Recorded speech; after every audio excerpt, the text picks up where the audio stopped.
Look at what Steve Jobs, the co-founder of Apple, said about focusing. He said, people think focus means saying yes to the thing you've got to focus on. But that's not what it means at all. It means saying no to 100 other good ideas that there are. You have to pick carefully. So here he's also talking about decluttering your mind, focusing on a few things which are great instead of many things which are good.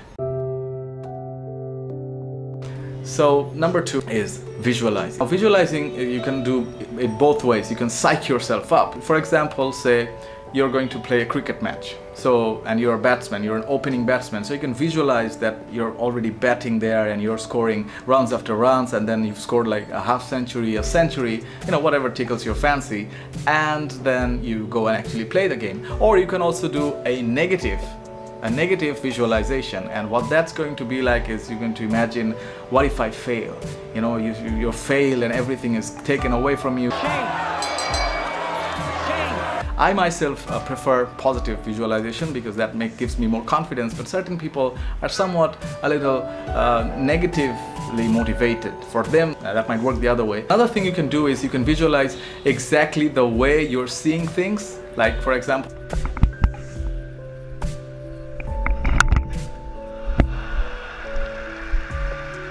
or I can visualize in a third-person view, like I'm watching a movie or something, like in this way. Now he's got that away as well. It's a wonderful end to the over for Bangladesh. Whatever you're comfortable with and whatever works better for you. So that's how you should visualize. And there's a very interesting story about visualization, and that involves the great comedian and Hollywood actor Jim Carrey.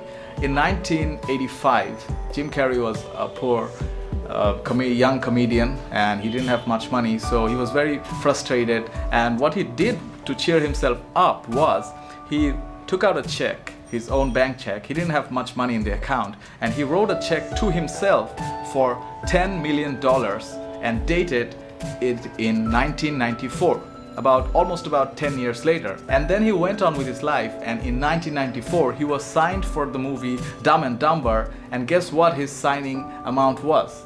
His paycheck was for $10 million.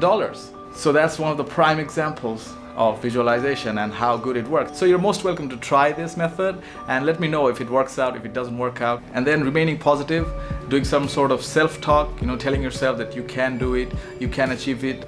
Don't think of your mind as something invisible and completely intangible, even though it is invisible and intangible, but it acts like a muscle. So the more you work it, the more practices you do with all these exercises that I just told you, and I'm going to give you some links below where you can find even more materials, you are going to get better. You're going to keep getting better at this the more you practice. So have that attitude, and once again I would say, don't multitask. Do not multitask. It's not an intelligent man or a woman's way to live his life. Multitasking, it's just not. And then also try to visualize those key important moments where you have to actually outperform your competitors, and also be in a positive, motivating work environment, and try to open yourself up to new experiences. That's all for me for this episode. Thank you very much for watching, and in the next episode we'll be talking about emotional energy and how you can achieve a higher level at that.